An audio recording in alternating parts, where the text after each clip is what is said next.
Shalom jemaat yang terkasih dalam Tuhan Yesus Kristus. Kita jumpa lagi dalam perjalanan 50 hari hidup dalam karya kebangkitannya. Hari ini adalah hari ke-14 kita mendengarkan kisah hidup dari saya, Okstan. Jemaat yang dikasihi Tuhan, cerita saya ini saya beri judul Mengajari Firman Tuhan Sejak Dini.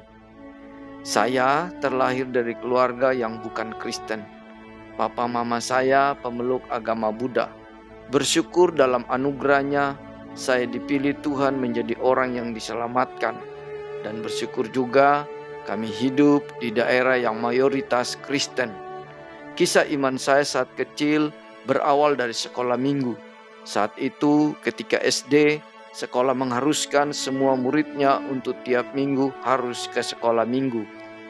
Awalnya biasa saja, hanya sekedar mendapat nilai. Tapi kira-kira di kelas 4 SD ini menjadi sebuah kebiasaan dan selalu punya kerinduan untuk datang di sekolah minggu tiap hari minggu. Bahkan jika saya dilarang, saya menangis pada waktu itu. Di sekolah minggu, saya mendapat begitu banyak cerita tentang tokoh-tokoh Alkitab yang membuat saya semangat dan menjadi bagian memori untuk hidup jujur, baik, dan mengandalkan Tuhan. Di kelas 4 SD itu juga saya mulai untuk belajar berdoa pribadi, doa makan, doa mau pergi ke sekolah. Dalam keluarga kami, berdoa adalah hal yang kurang lazim. Bahkan kalau saya mau doa makan pun ditertawakan. Tapi kebiasaan doa menjadi bagian dalam hidup saya. Bermain pun berdoa meskipun tujuannya untuk Tuhan tolong supaya menang.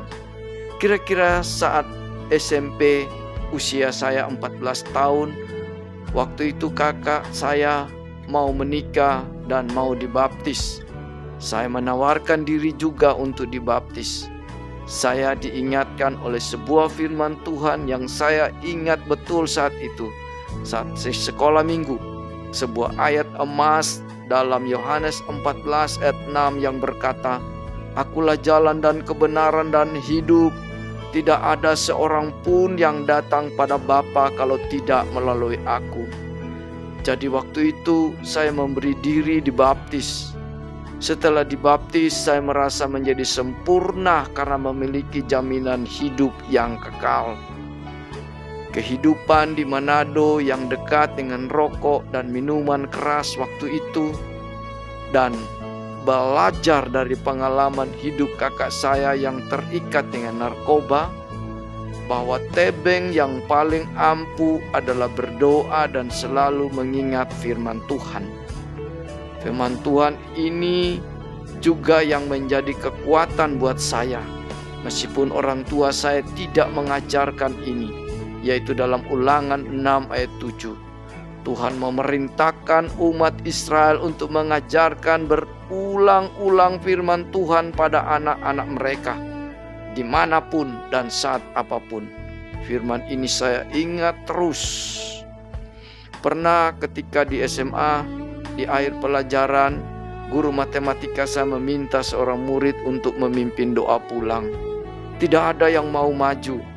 Sampai keluar sebuah kalimat, "Kalian tahu nggak bahwa sesungguhnya orang yang paling miskin adalah orang yang tidak tahu berdoa?" Saat itu saya mulai belajar untuk memimpin doa bersama. Ketika saya akan kuliah di Surabaya, orang tua saya merasa tenang. Mereka yakin bahwa anaknya bisa dipercaya karena melihat cara hidup. Bagi saya, hidup dalam mendengarkan firman Tuhan dan tekun berdoa merupakan perjumpaan dengan Tuhan secara pribadi dan sebuah titik balik yang selalu mengingatkan saya bahwa saya adalah orang yang berdosa, debu abu, dan tak berdaya di luar Tuhan. Biarlah setiap kita saat mendengarkan firman Tuhan dan berdoa, hati dan pikiran kita kosongkan, supaya Tuhan bisa mengisinya, berkarya, dan itu awalnya sebuah kehidupan.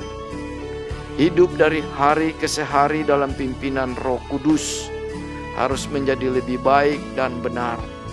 Bisa mundur 1 langkah, tapi harus maju 2 langkah. Dan memiliki sebuah pemahaman bahwa cerita tentang hidup ini bukan cerita tentang kita, tetapi cerita tentang Tuhan yang menjadikan kita.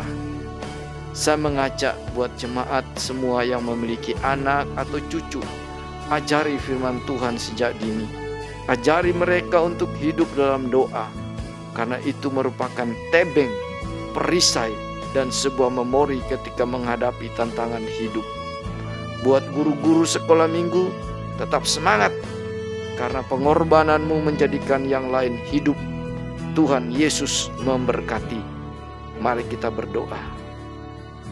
Ya Tuhan, bantu kami untuk hidup menurut cara-Mu, dan bimbing kami dalam anugerah-Mu.